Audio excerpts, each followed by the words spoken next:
All right, this is the worked out key for the Unit 2 Geometry Study Guide. You can speed through it as much as you want. If you already know how to do something, do it. The first one, P is the midpoint of segment ST. Is the length of segment SP equal to the length of segment ST? Well, the first thing you're going to do is draw a diagram. And if P is the midpoint, you know that segment SP and PT are congruent, and I show that with those hash marks, but SP and ST are not congruent. Okay, second one, write a counterexample. Remember, a counterexample is an example that proves something false. So write a counterexample to the following conditional. If the sum of two numbers is 10, then both the numbers are positive. Well, sum means add. And a counterexample would be -8 plus 18 equals 10. These are not both positive, so therefore that is a counterexample. Number 3, what property is being shown in the statement? If 5x equals 30, then 5x plus 12 equals 42. Well, from going from 5x equals 30, to 5x plus 12 equals 42, what I did was I added 12 to both sides. So that would be an example of the addition property. Number 4, can you use, going back to number 3, remember addition property means that you are adding something to both sides of the equal sign. Number 4, can you use definition of segment bisector when you are trying to prove two angles are congruent? Well, we're trying to prove two angles congruent, so no, you cannot use segment bisector. Segment bisector proves two segments are congruent, not angles.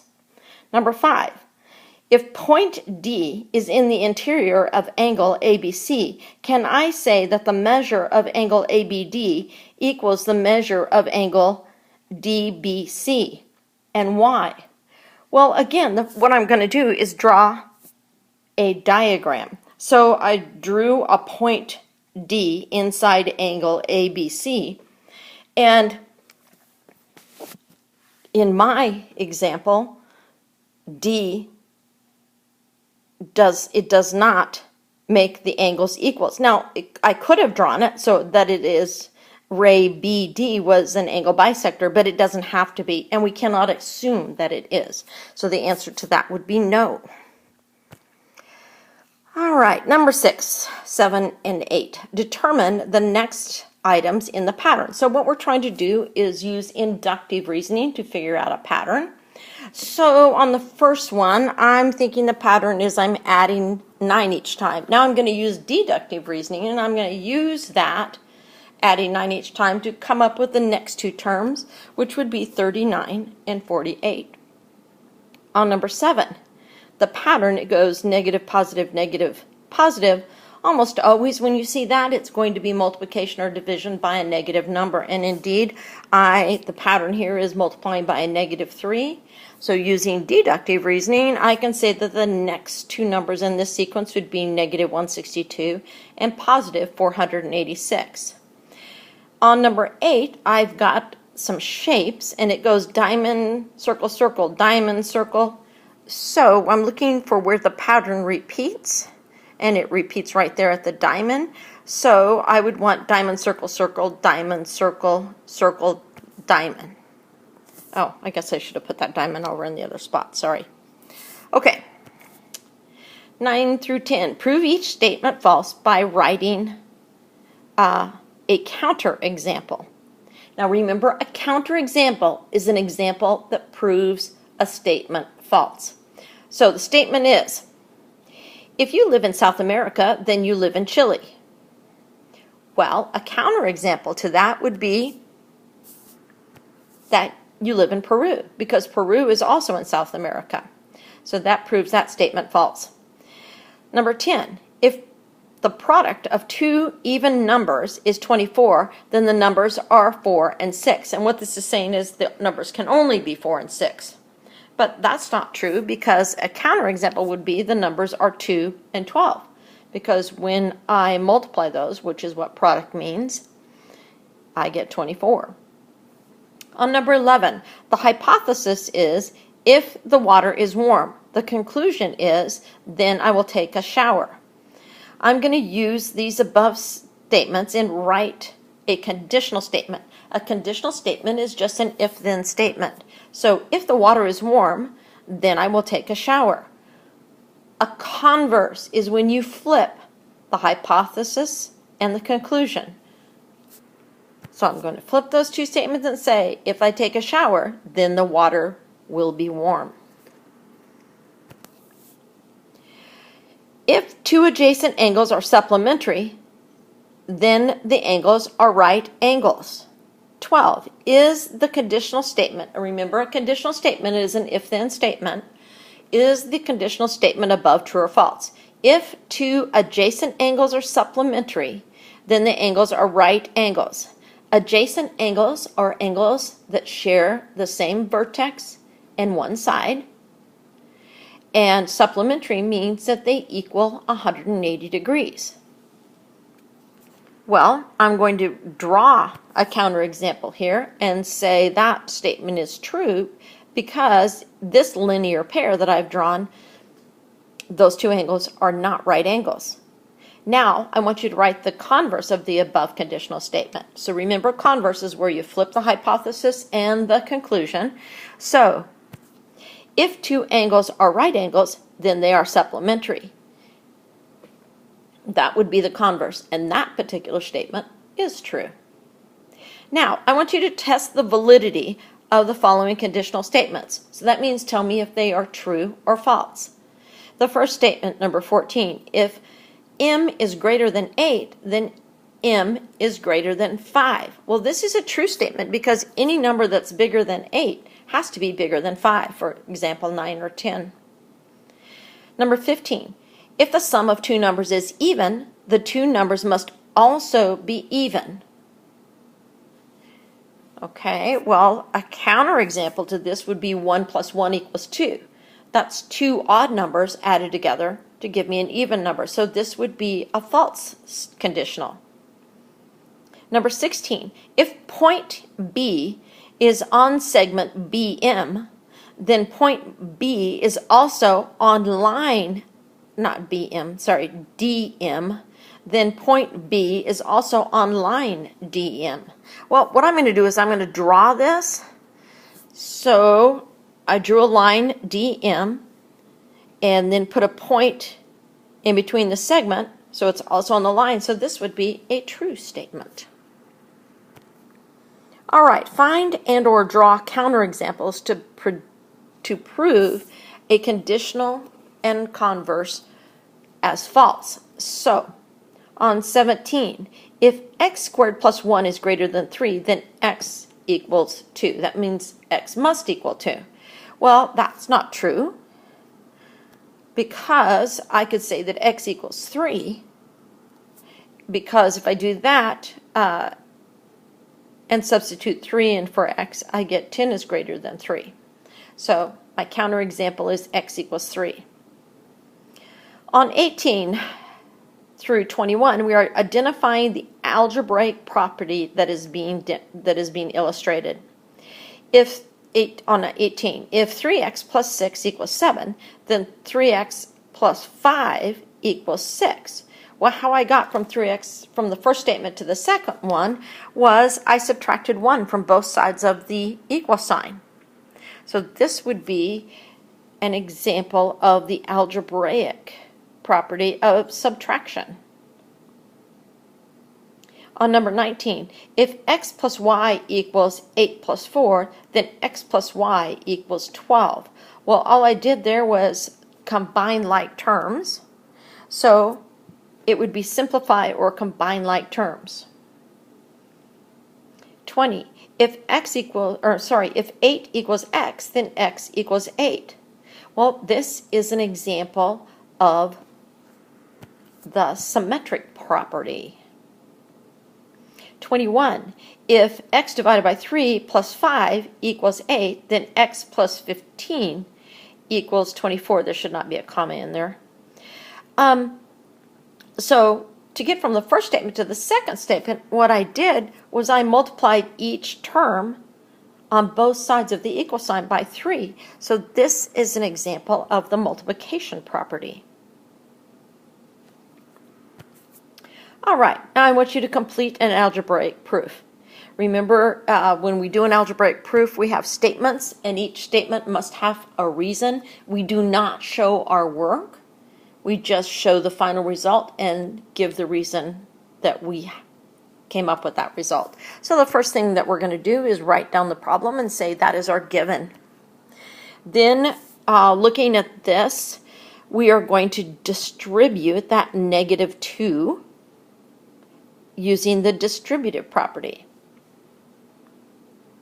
Okay, the next thing I think we're going to do is on the right side of the equation, we're going to combine 3 and 24. So we're going to simplify there. So you could say simplify or combine like terms. Now we have x's on both sides of the equation. We can't have that. So I think we're going to add 4x to both sides. And at the same time, we're going to move our -8 by adding 8 to both sides of the equation. So I added 4x to both sides, and I added 8 to both sides, and I got 7x equals 35 using the addition property. You could have done those as 2 separate steps, and that would be okay. And then I'm going to get x by itself. I'm going to divide both sides by 7 using the division property, and I get x equals 5. All right, identify the theorem, postulate, or definition that would be a reason to make the statement. But first, you're going to mark up the diagram to the right with the given information. Well, the first piece of information is point E is the midpoint of line segment AC. So, when I'm looking at that, if I drew that out, I would know that CE and EA have to be congruent because E is a midpoint. And then it says ray EB bisects angle AED. So I kind of drew that out as well. And when you hear the word bisect, you know it cuts an angle into 2 congruent pieces, or 2 congruent angles. So now I've drawn this out. I'm looking at my first statement, 23, that says segment EA is congruent to segment EC. Well, we just talked about that, and that is, I can say that because of definition of a midpoint. And we said angle AEB and angle BED are congruent because EB is a bisector, so definition of an angle bisector. Now, looking at this next one, it says the measure of angle AEB plus the measure of angle BED equals the measure of the total angle AED. So I'm taking an angle and I'm saying these 2 parts of an angle added together equal the whole angle. That is the definition, or I'm sorry, the angle addition postulate, because I'm adding 2 angles together to get a bigger angle. All right, here we have if the length of DE equals the length of EA. And let's go back. If the length of segment DE equals the length of segment EA. So DE and EA are congruent. And EA plus EC equals AC, then DE plus EC equals AC. So what I'm doing here is I am just taking, since I know these 2 are equal, I am taking DE and I'm substituting it where EA was. So this would be an example of the substitution property.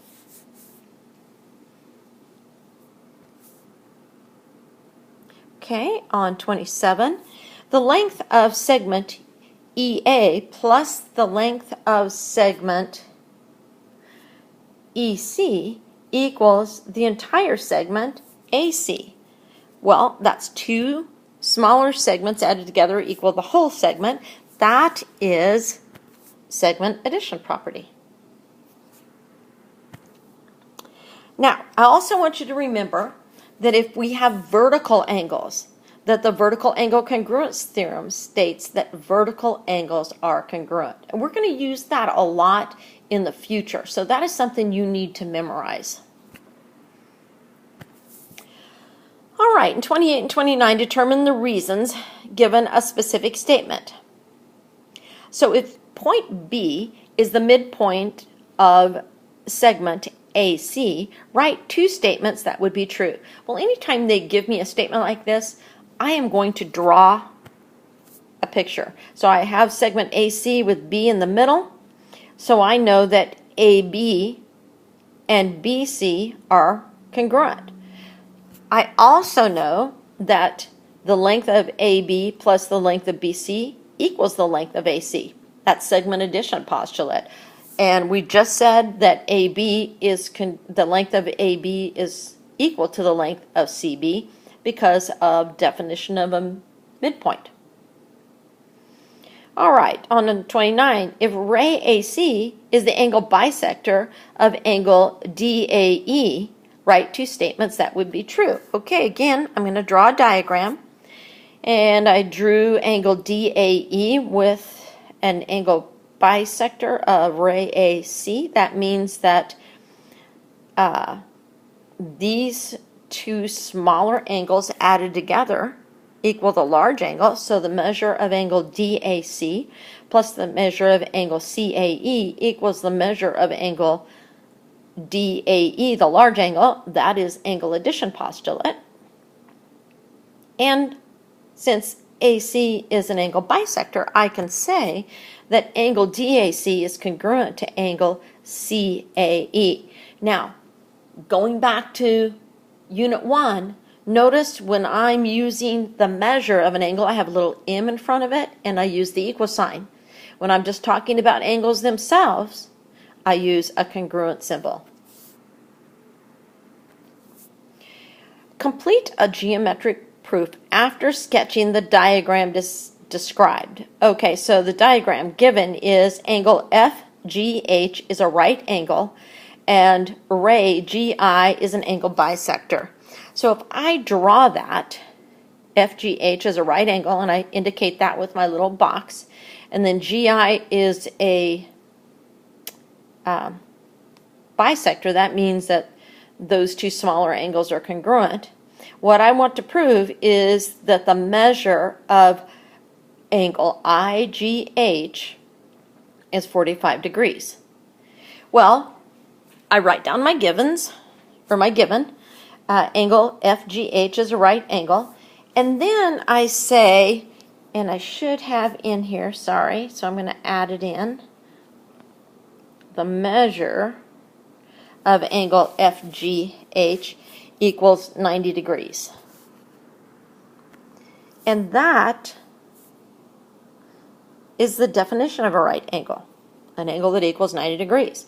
Then I have my other given, which is ray GI is an angle bisector. Now, we know the definition of an angle bisector means that